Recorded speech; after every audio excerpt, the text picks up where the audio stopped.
Yeah, look, Brianna, this is the first assessment that we are getting that the U.S. intelligence community has found about the battle damage that resulted from those U.S. military strikes on these 3 Iranian nuclear facilities over the weekend. And as you said, it was produced by the Defense Intelligence Agency, which is the Pentagon's intelligence arm. And it is worth noting that it is a very early assessment. The strikes were only a matter of days ago, and the intelligence community is still gathering intelligence. They are still working to come up with a full, comprehensive picture of what exactly happened here, but based on a battle damage assessment that was carried out by U.S. Central Command, essentially looking at the images and looking at what was actually damaged, the Defense Intelligence Agency has assessed that the core components of Iran's nuclear program are largely intact, and that Iran's nuclear program has essentially only been set back by months. Now, we presented this information to the White House for comment, and White House Press Secretary Carolyn Leavitt, she did acknowledge the existence of this assessment, but she said in a statement that the administration disagrees with it. She said, quote, "This alleged assessment is flat out wrong and was classified as top secret, but was still leaked to CNN by an anonymous low-level loser in the intelligence community. The leaking of this alleged assessment is a clear attempt to demean President Trump and discredit the brave fighter pilots who conducted a perfectly executed mission to obliterate Iran's nuclear program. Everyone knows what happens when you drop 14 30,000-pound bombs perfectly on their targets, total obliteration." Now, it is worth noting here that there has been dissent, I should say, within the intelligence community, within the defense community, about just how much of an impact these massive bunker buster bombs would actually have on Iran's nuclear facilities. It was far from certain, given that these bombs had never been tested in an actual combat scenario, whether they would actually penetrate those very, very deep underground tunnels that lie underneath these nuclear facilities. So that was Natasha Bertrand, and I want you guys to remember that name because we're going to come back to that young lady very shortly here. Because as you guys know, there was some classified information that was leaked, and of course CNN went out and threw it to the public because of course it's CNN and they don't care about classified information being leaked. They'll just blurt it out because they feel like it's going to hurt Uncle Trump. Well, Caroline Leavitt had a couple things to say about it, and here's a couple of those clips. I am told by the FBI the leak already is being investigated, and it absolutely should be, because this was a top secret intelligence analysis that very few people in the United States government had access to see. And so I understand the FBI and the Department of Justice are already on this, as they should be. And just to emphasize what our great special envoy Witkoff said last night, for people with common sense, everyone knows what happens when you drop 14 30,000-pound bombs perfectly on their targets. It doesn't take an intelligence analysis to understand that means complete and total destruction and obliteration. And the President of the United States, because of his decisive leadership in directing that operation on Saturday night, has now achieved a goal that the United States and the whole world has wanted to achieve for years, and that's the obliteration of the capability of the Iranian regime to possess a nuclear weapon. So that was one statement that she had. Here is another statement, and here's where the Natasha Bertrand name is going to come back up, because I want you guys to pay very close attention, because Natasha Bertrand is not a new CNN reporter, okay? She's been around for quite a while, and there's something interesting that she was also connected to previously. And I want you guys to listen closely to this. They took bits and pieces from a leaked top secret intelligence report. And by the way, I understand the FBI is investigating who was the source of that leak, because it's an illegal leak to CNN. And this is the same fake news CNN reporter who wrote the story alleging that the Hunter Biden laptop was Russian disinformation, which we know is one of the greatest political hoaxes this country and the American public have ever seen. And that CNN story does not change the facts. There was a total and complete obliteration of Iran's nuclear facilities. And because of the president's strike, because of the precision of our United States military and this perfectly executed mission, Iran no longer has the capability to produce a nuclear weapon as imminently as they did prior to the strike. The American people and the world should be grateful for that, and it's disgusting that CNN and the New York Times are disparaging not just the president, but our brave men and women who helped conduct this highly successful operation. What kind of Did you get it? Natasha Bertrand was also the CNN reporter that made the article that stated that the laptop was Russian disinformation. Kind of interesting how that works, isn't it? So it's safe to say, in my humble opinion, that you shouldn't believe a single thing that she says. All right, not a single thing. Now, of course, Pete Hegseth and Uncle Trump responded to this leak, and I want to play a little bit of that because, man, oh man, did CNN try their best to bury Uncle Trump, and I think they failed miserably. Secretary. Yeah.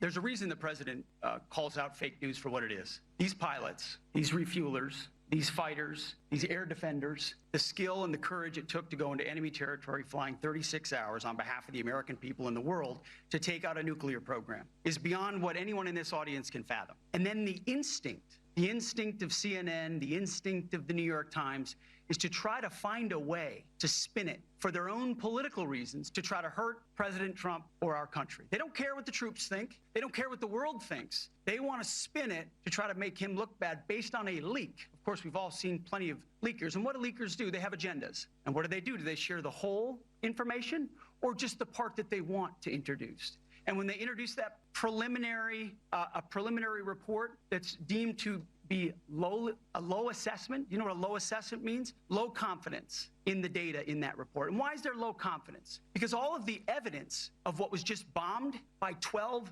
30,000-pound bombs is buried under a mountain, devastated and obliterated. So if you want to make an assessment of what happened at Fordo, you better get a big shovel and go really deep because Iran's nuclear program is obliterated. And somebody somewhere is trying to leak something to say, oh, with low confidence, we think maybe it's moderate. Those that dropped the bombs precisely in the right place know exactly what happened when that exploded. And you know who else knows? Iran. That's why they came to the table right away, because their nuclear capabilities have been set back beyond what they thought were possible because of the courage of a commander-in-chief who led our troops, despite what the fake news wants to say.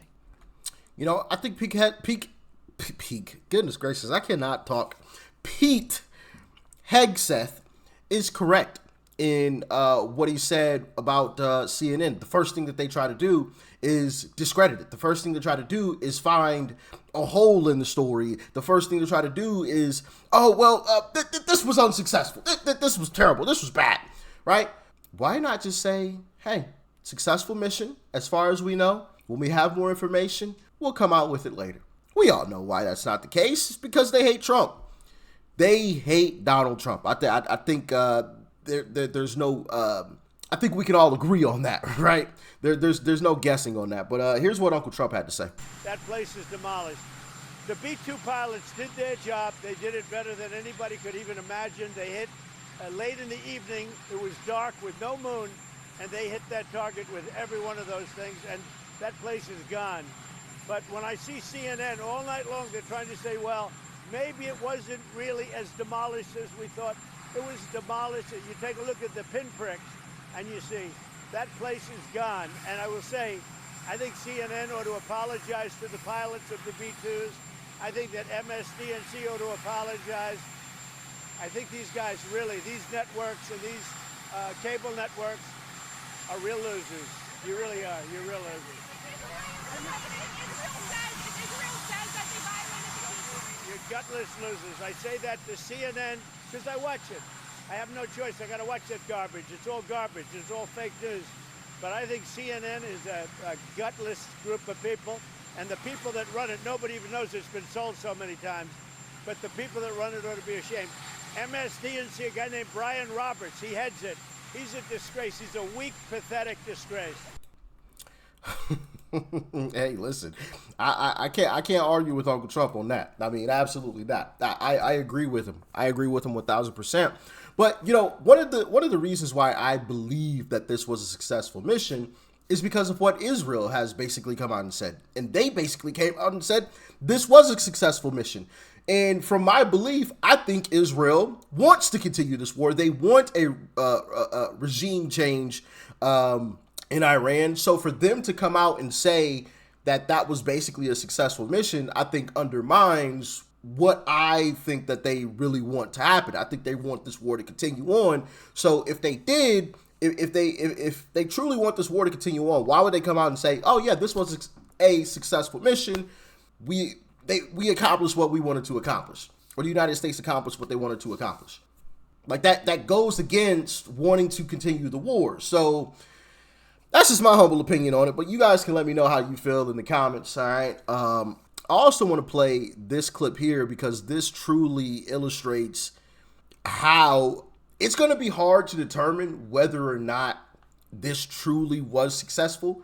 And so for CNN to come out and report, well, there wasn't a successful mission, this was a failure, is basically bogus because you don't know.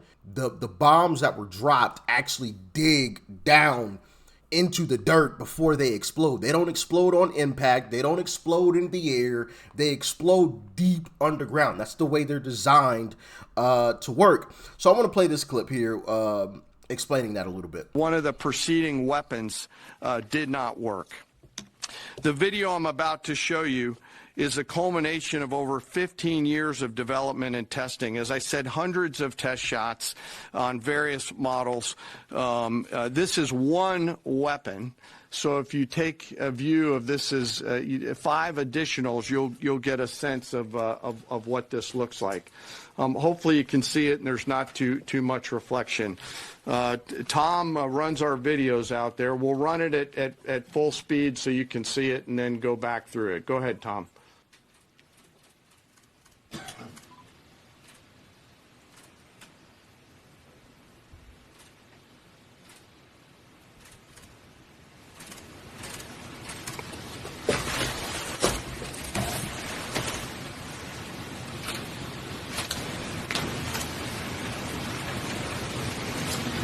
Keep it going for a minute. You'll see inside the mission space.